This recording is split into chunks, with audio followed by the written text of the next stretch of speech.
Coming up next, I'm giving y'all this prison story about the time an inmate traded his wife for a McDonald's extra value meal. Stay tuned to the Jersey Street Corner Prison Talk Show. It's JS Corner from the prison story massacres. I be telling stories about the pushers and the traffickers, trying to keep the YNs away from the bandits. Don't eat the honey bun, don't drink the coke, don't become another victim. Man, CO Higgins, man, I would do anything for a value meal, bruh. Anything. Yo, I need them cheeseburgers. I need them fries, bruh. I will trade you my wife, bruh. I'm serious. She will take care of you, man. Come on, man.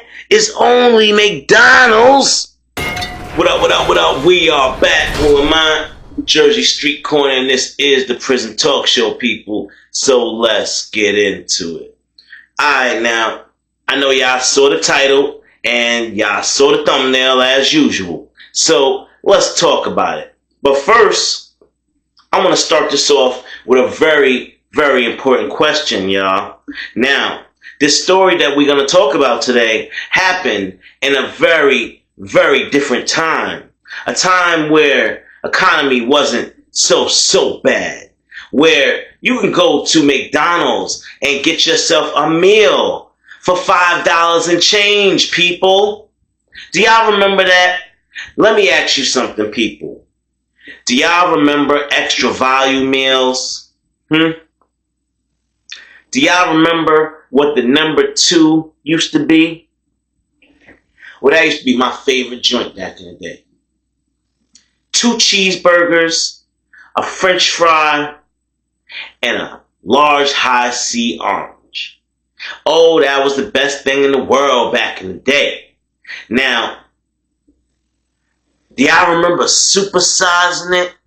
When you got that big container of French fries and the jumbo-sized drink, and you sit there and you drink at least half of that drink before you even leave the store so you can get that free refill and fill it on back up. They stopping that too. I don't know how they survived all these years, by the way. But they stopping that because people was doing that. But it took that long. They stopping that like now. Like they just recently start stopping that. But anyway, people, all I gotta say is, back in the day, you would go in for some McDonald's.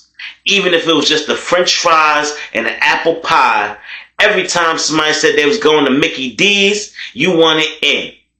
So, that brings me to an inmate named CeeLo. CeeLo was down bad. He wasn't getting no commissary in prison. He ain't had nobody out there but his wife, and she was doing him bad. She wouldn't send him no bread. Half the time she ain't accept his phone calls. She'd come and visit him here and there, and it was just something about her that CeeLo should have knew was rotten to the core. But, hey, when you an inmate, I guess you gotta deal with what you got, right?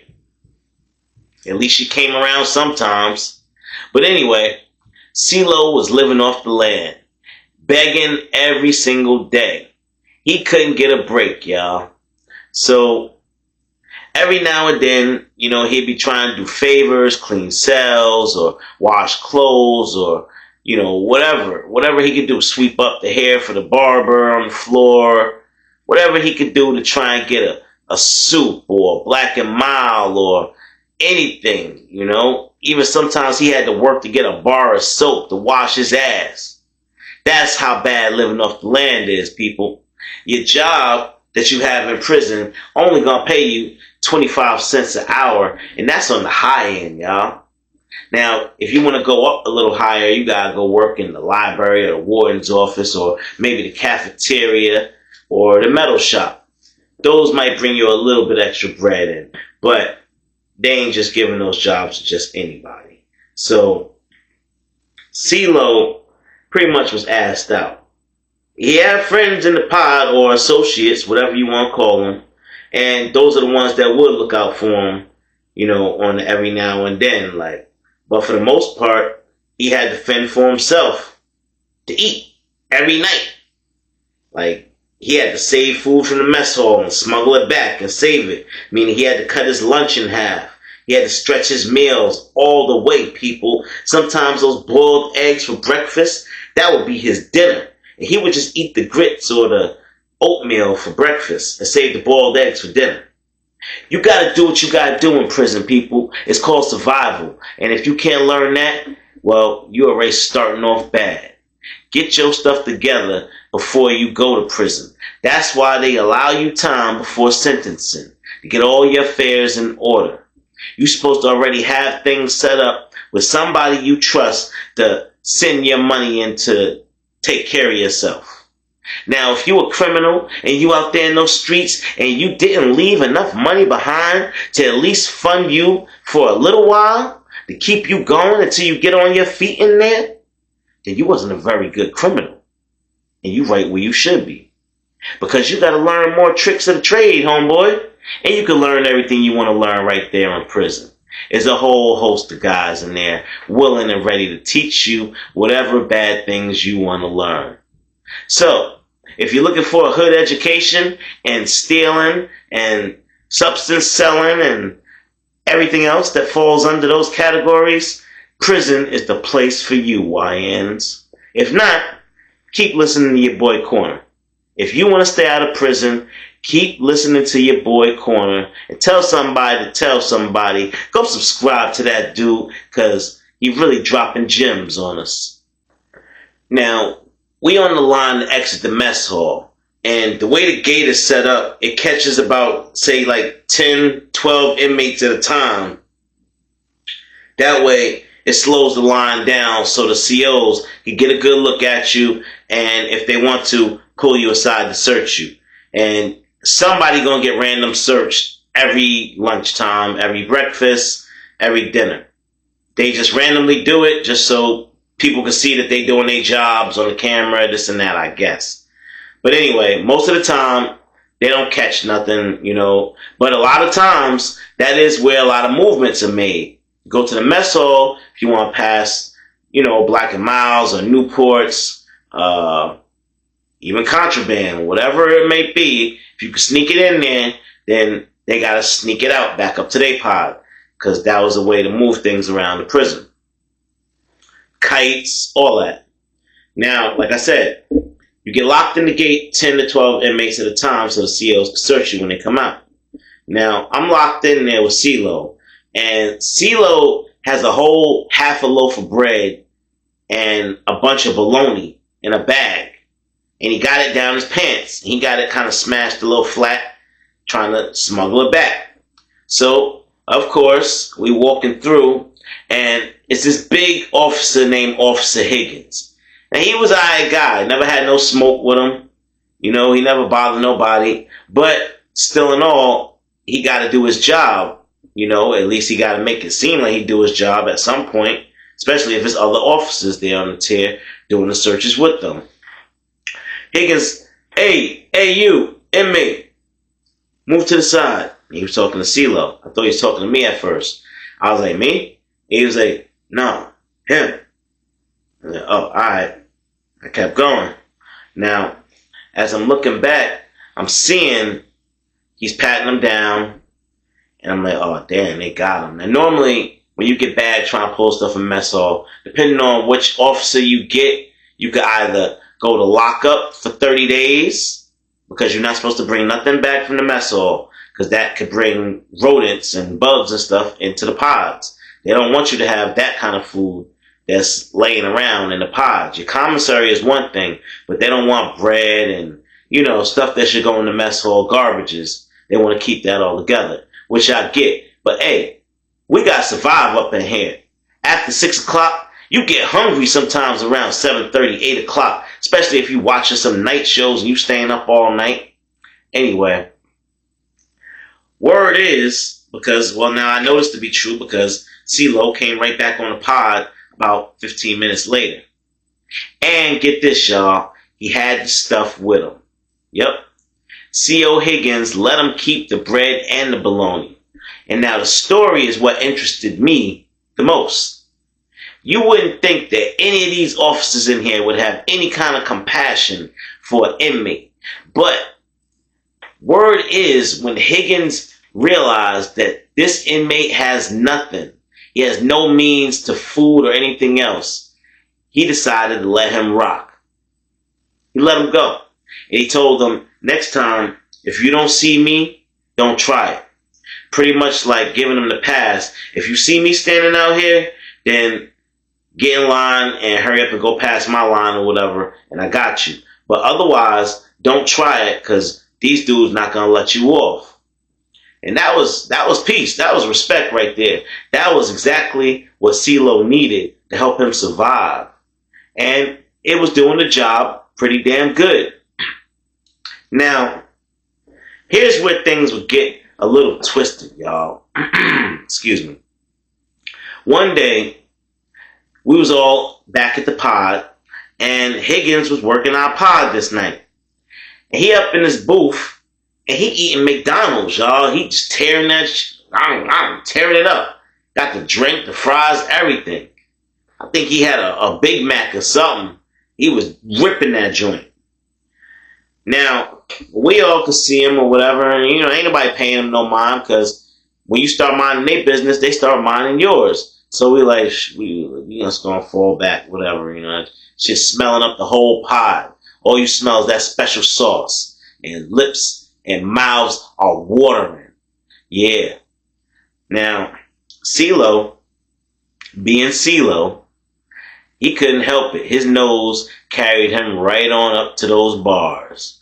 And believe it or not, y'all, when Officer Higgins saw him, he said, he came out the booth and he said, "Oh, I was hoping you was up." Gave him a half a container of fries. It was half gone. He gave him the rest of them. He said, "Here, I ain't gonna finish all of these." Gave him the fries, y'all. Now he down there tearing them joints up. He ate them joints right there at them bars before he even turned his back to the pod to throw the container away.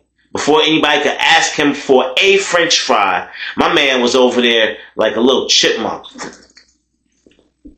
Dog them joints. Done. When the last time you think CeeLo had McDonald's French fries? Oh, it's been years. CeeLo been down for a few years already. Now, CeeLo, he liked that. He liked that. That's like giving somebody something that they ain't have in a long time and telling them there's plenty more where that came from. CeeLo is intrigued. And he's going to find out what can he do for that officer to get more of that food. He want the whole meal, the full shebang, y'all. Now, tonight is night rec. Officer Higgins will be in the pod, watching all of the, inmates that stay back in the pod to make sure nothing jump off in there. So you got the choice whether you want to come out or stay in. There's no in and out, in and out, in and out. It's either you out or you in. You gotta be. If you go out, you out for an hour at least. Excuse me, y'all. Now, CeeLo, he falls back. And I'm headed out to night rec myself. But a couple of people that fell back, they was around and they heard a conversation that went down. And this right here, this goes down probably as one of the most diabolical deals I've ever heard in my life. Supposedly, CeeLo traded his wife for a number 2 meal. 2 cheeseburgers, supersized fry, supersized drink. Yeah. Now, there's another crazy twist to this. We'll get to that in a little bit. But do y'all remember how much that meal used to cost back in the day, y'all? It was my favorite for a reason. Because it was only $2.99 plus tax. That came to $3.17, people. I remember it because I got it every single day as a child and growing up. And boy, that brings back memories. This man traded his wife for a volume meal. Now, supposedly, it was kind of like some kind of indecent proposal type shit, where he pretty much told him, hey, listen, man, I really want a meal, man. I want the whole meal, man, for myself. Can you get me a whole meal? I'll give you my wife, man. I introduce her to you at the next visit, and I set it up. I'll make sure she take care of you real good, bro. I'm telling you.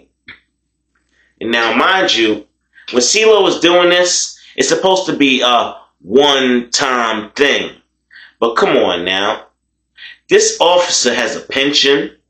He has his own house, his own money. He's not in prison. And more importantly, he could crack her back anytime he wants to.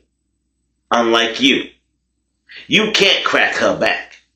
So, you think you killing two birds with one stone, huh? You think you keeping your wife happy by getting somebody over there that you so-called trust to crack her back and keep her satisfied so she don't go and give it away to somebody you don't know. And you getting an extra volume meal out of the deal, huh? Oh, you just that smart. You so smart, CeeLo. Well, listen, y'all. What y'all think happened? Get in the comment box and tell me exactly what do y'all think happened. Well, I'll tell you exactly what happened, people. CeeLo got that meal. He got that meal, y'all. And he set things up with his wife in the visiting hall. He called over Officer Higgins. This my wife Linda. Yeah, I already told her she gonna take care of you. It's no problem. She gonna take care of you. Now, I know that sounds diabolical in itself, telling your wife to take care of an officer for favors in prison. But what comes next, people? Oh, what comes next is a lifetime of agony and regret. Maybe about a week and a half will go by. It's mail call, y'all. CeeLo got a letter from his wife. And the letter said, this will be the last letter I intend to write you. I'm filing for divorce. The papers will be in the mail. Please don't fight this. But I need to go and do my own thing. And y'all, that was also the last volume meal that CeeLo received. You see, people, Officer Higgins was very, very diabolical. He wasn't being nice to CeeLo for no reason. He had worked the visiting hall plenty of times, and he had saw how bad CeeLo's wife was. And oh, he had eyes on her from the very beginning. It was never going to be a one-time thing with Officer Higgins. He always had intentions of taking that man's wife and desecrating her. So, people, in the end, CeeLo was back living off the land. Now, only this time, he got more grief on his heart than ever. So, that's why a lot of times you always hear people say, I gotta leave my girl before I go to prison. I can't go to prison with a girl or a wife because it ain't going, you know what I mean? I'm not going to be able to sleep and this and that. It's exactly right. When you're thinking about somebody getting on top of your woman, yeah, you tell me how easy you sleeping at night. But CeeLo had no choice but to keep going on and doing what he been doing. Back to hustling. Back to resulting to the land. And sometimes getting it the honest way in prison is way better than dealing with some of these crooked cops. Because they'll do you bad. Oh, they'll do you bad. Now, it's pretty messed up that he took his wife in the first place and did it for the volume meal. It's even more messed up that he continued to do it. To the point where she left him. So, y'all, I guess that's going to be it for this story. There's not much more to elaborate on. But do yourself a favor, people. Stay out of prison. Don't go there. is a horrible place. Nobody cares about you in prison. Nobody wants to hear your problems in prison. In prison, you are the problem, and somebody will fix it if you get in the way. With that, y'all, I'm going to get on up out of here. As usual, this is the Jersey Street Corner Prison Talk Show. I am your boy, Jersey Street Corner, and I'm out. Corner.